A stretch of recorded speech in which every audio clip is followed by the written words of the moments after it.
It's the Cowboys who barely lead that division and are also slight favorites to win it at plus 115, according to Fox Bet. The Eagles are close behind, however, at plus 125. Orlando Skandrick still here. Orlando, you've played for both these teams. So will the Cowboys win the NFC East? I honestly don't know. Being optimistic, I would like to say that they should win the NFC East, but I don't know. I mean, their offensive line is decimated. Their players are pointing fingers at each other.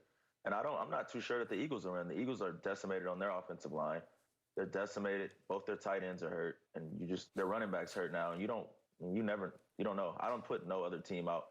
I have no idea. I'm the same, because you talk about the Cowboys' offensive line, but the Eagles' line are just as decimated. They're down both of their tight ends. Their running back is out, and they could possibly be without their three top receivers. Now, D-Jack they say he's probable to play, but Alshon and Jalen Reagor are out. So they're going with Fulgham. They're going with Greg Ward Jr. They're going with Whiteside. So you look at it, you're like, wow. And they still are competitive in these games. You look at, they played the Pittsburgh Steelers, arguably the best team in the AFC, 5-0. Played them nip and tuck to the wire. The Baltimore Ravens, the second or third at worst, best team in the AFC. Played them with, what was it, a 30-28 type ball game? So when you look at it, they're playing hard. They're as competitive as they can possibly be. And guess what you haven't heard? Nothing about no coaching. You ain't heard nothing about no excuses. Let's be honest. They're playing competitive against these top teams. They're the Cowboys, if the Cowboys still had Dak Prescott. They're the same exact team, almost to a T. So, well, wait, time out. I got to... With one less win. So let me ask you a question. No, time out. You said you haven't heard anything about the Philly coaching. Are you kidding me?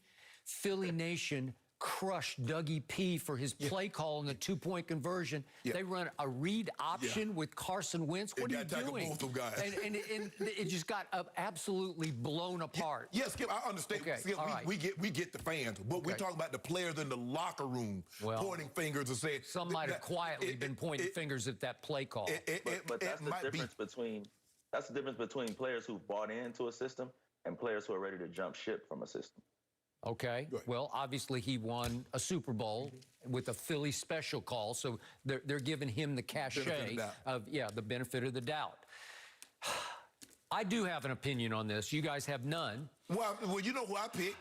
I'm still with my team. No, you said you don't know. No.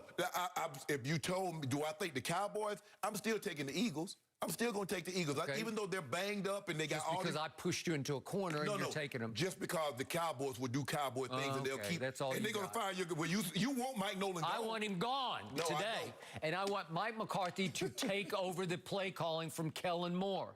It is not working. It worked okay for Dak as far as throwing for 500 yards a game, but they were not winning. They were falling dangerously, woefully behind, even with Dak Prescott. And I saw the same song, 6th verse, Monday Nightmare against Arizona. I still believe this team is good enough.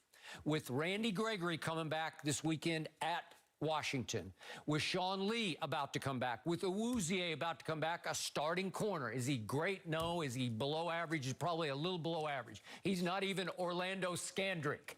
Awuzie is not. I will give you that. But I still say this team is talented enough to win the NFC least. And I even look at like ESPN's power ranking that came out yesterday. They still have Dallas 20th, Philly 22nd, Washington 29th, and the Giants 31st.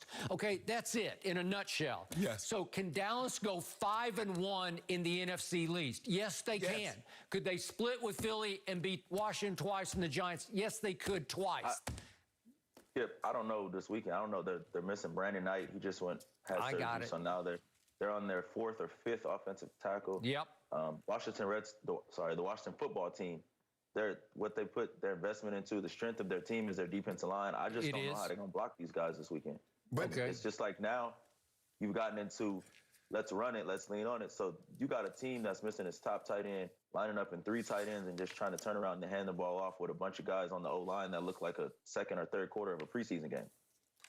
And that's the thing, is that when you talk about, but look, the reason why The Eagles' next 3 games, Skip, they got the Giants on Thursday night. Yeah, they got the Cowboys, bye, and the Giants. I give you those. They could easily be 2-1, 3-0. Maybe 3-0. I agree. But then look what happens. But do you got faith in the Cowboys with that defense? The tackles are out for the year. Knight's out now, and there's no Dak.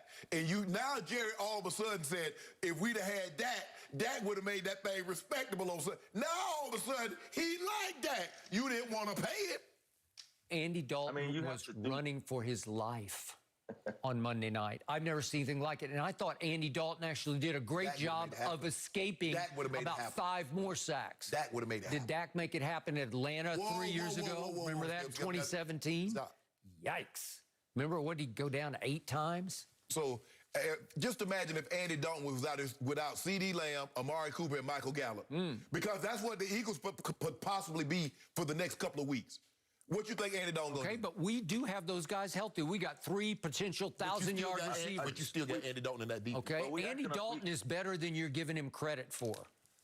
Go ahead, O. We just acted like Carson Wentz, 21 of 40 for 213 yards. 21 of 40 for 213 yards. Well, the other guy had 54 attempts for 266 and 2 touchdowns and 2 IT.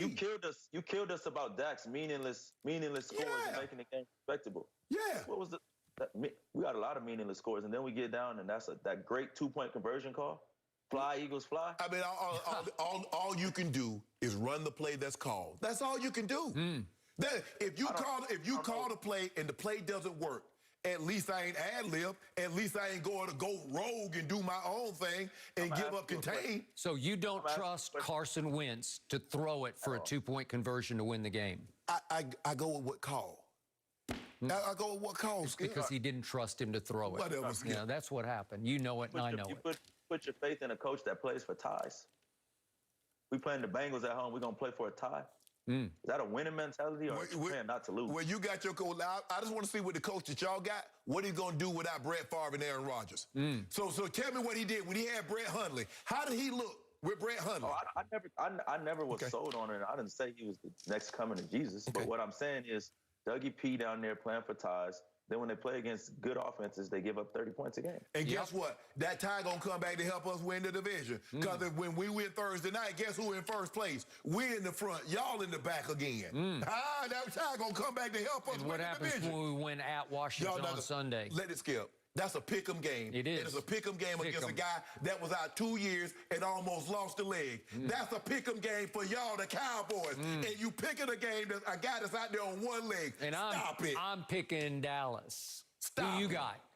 Who you got? I ain't picking Dallas. That's who I'm not picking. Okay, well, I'm picking several cases of due on Dallas. Chase Young, Allen, get out there. Get after him. Way to go. Kerrigan, Sack City. He's going to be everywhere. Yep. Are you picking the Eagles Thursday night? Yeah.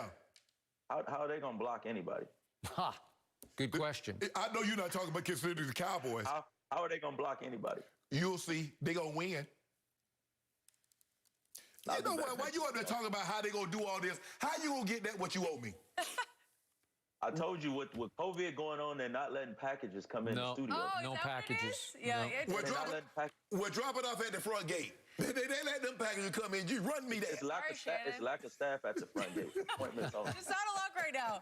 Even though the NFC East has their shortcomings, they are always interesting to talk about. Orlando, thank you so much for joining us. We'll check in with you soon.